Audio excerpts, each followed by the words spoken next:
fact that they did not follow us at once into the house, as anyone else would have done, seems to show that they have some sense of shame left. They have been eating muffins. That looks like repentance. They don't seem to notice us at all. Couldn't you cough? But I haven't got a cough. They're looking at us. What effrontery! They're approaching. Oh, that's very forward of them. Let us preserve a dignified silence. Certainly. It's the only thing to do now.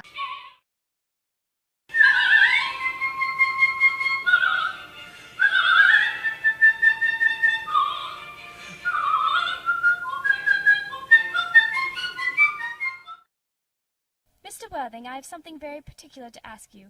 Much depends upon your reply. Gwendolen, your common sense is invaluable. Mr. Moncrief, kindly answer me the following question. Why did you pretend to be my guardian's brother? In order that I might have an opportunity of meeting you. That certainly seems a satisfactory explanation, does it not? Yes, dear, if you can believe him. I don't, but that does not affect the wonderful beauty of his answer. True. In matters of grave importance, style, not sincerity, is the vital thing. Mr. Worthing, what explanation can you offer to me for pretending to have a brother? Was it in order that you might have an opportunity of coming up to town to see me as often as possible? Can you doubt it, Miss Fairfax? Your Christian names are still an insuperable barrier. That is all. Our Christian names? Is that all? But we are going to be christened this afternoon. For my sake, are you prepared to do this terrible thing? I am. To please me, are you ready to face this fearful ordeal? I am. How absurd to talk of the equality of the sexes. Where questions of self-sacrifice are concerned, men are infinitely beyond us. We are.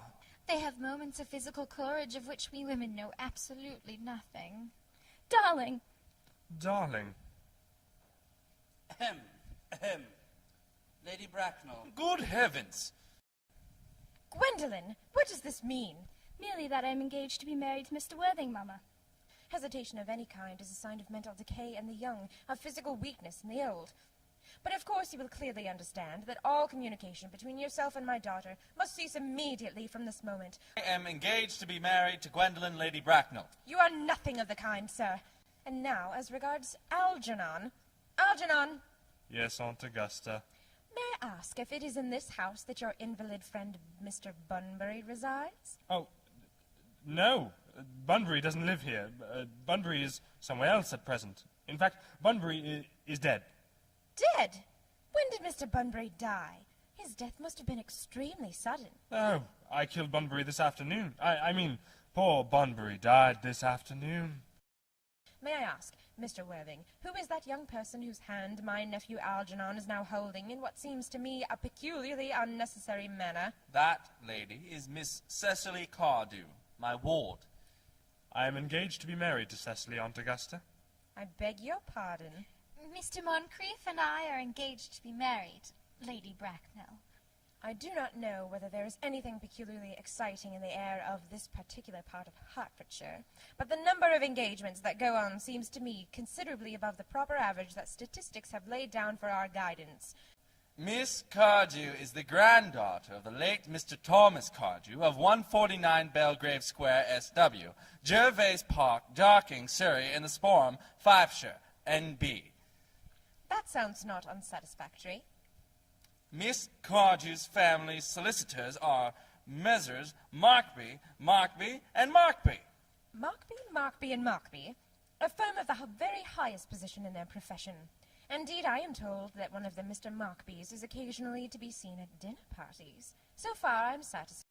Gwendolen, the time approaches for our departure. We have not a moment to lose. As a matter of form, Mr. Worthing, I had better ask you if Miss Cardew has any little fortune. Oh, about £130,000 in the funds. That is all. Goodbye, Lady Bracknell. So pleased to have seen you.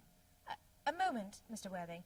£130,000, and in the funds. Miss Cardew seems to me a most attractive young lady, now that I look at her. Well, I suppose I must give my consent. Everything is quite ready for the christenings. The christening, sir? Is not that somewhat premature? Both these gentlemen have expressed a desire for immediate baptism. At their age! The idea is grotesque and irreligious. Algernon, I forbid you to be baptized. I will not hear of such excesses. Lord Bracknell would be highly displeased if he learned that that was the way in which you wasted your time and money. Am I to understand, then, that there are to be no christenings at all this afternoon? I don't think that, as things are now, would be of much practical value to either of us, Dr. Chasuble. I am grieved to hear such sentiments from you, Mr. Worthing. I was told you expected me in the vestry, dear Canon. I have been waiting for you there for 1 hour and 3/4. Prism! Come here, Prism. Prism, where is that baby? 28 years ago, Prism, you left Lord Bracknell's house, number 104, Upper Grosvenor Street, in charge of a perambulator that contained a baby of the male sex. You never returned. A few weeks later, through the elaborate investigations of the Metropolitan Police, the perambulator was discovered at midnight, standing by itself in a remote corner of Bayswater. It contained the manuscript of a 3-volume novel of more than usually revolting sentimentality. Prism, where is that baby? Lady Pause. Bracknell, I admit with shame that I do not know. I only wish I did. The plain facts of the case are these. On the morning of the day you mention, a day that is forever branded on my memory, I prepared as usual to take the baby out in its perambulator. I had also with me a somewhat old but capacious handbag in which I intended to place the manuscript of a work of fiction that I had written during my few unoccupied hours. In a moment of mental abstraction for which I can never forgive myself, I deposited the manuscript into the bassinet and placed the baby in the handbag. But where did you deposit the handbag? Do not ask me, Mr. Worthing. Miss Prism, this is a matter of no small importance to me. I insist on knowing where you deposited the handbag that contained that infant. I left it in the cloakroom of one of the larger railway stations in London. What railway station? Victoria, the Brighton line. What do you think this means, Lady Bracknell? I dare not even suspect, Dr. Chasuble. I need hardly tell you that in families of high position, strange coincidences are not supposed to occur. They are hardly considered the... Miss Prism, more is restored to you than this handbag. I was the baby you placed in it. You? Embracing her. Yes, Mother! Mr. Worthing, there is some error. There is the lady who can tell you who you really are. After Lady Bracknell, I hate to seem inquisitive, but would you kindly inform me who I am? I am afraid that the news I have to give you will not altogether please you. You are the son of my poor sister, Mrs. Moncrief, and consequently Algernon's elder brother. Algy's elder brother? Then I have a brother after all. I knew I had a brother. I always said I had a brother. Cecily, how could you have ever doubted that I had a brother? Mine own. But what own are you? What is your Christian name now that you have become someone else? Good heavens, I had quite forgotten that point. Your decision on the subject of my name is irrevocable, I suppose. I never change, except in my affections. What name was I given? Let me know the rest. Being the eldest son, you are naturally christened after your father. Yes, but what was my father's Christian name? But I have no doubt that his name would appear in any military directory. The army list of the last 40 years are here. These delightful records should have been my constant study. Generals Malum, Maximy, Magley, what ghastly names they have. Markby, Migsby, Mobbs, Moncrief, Lieutenant, 1840, Captain, Lieutenant Colonel, Colonel, General, 1869, Christian names, Ernest, John.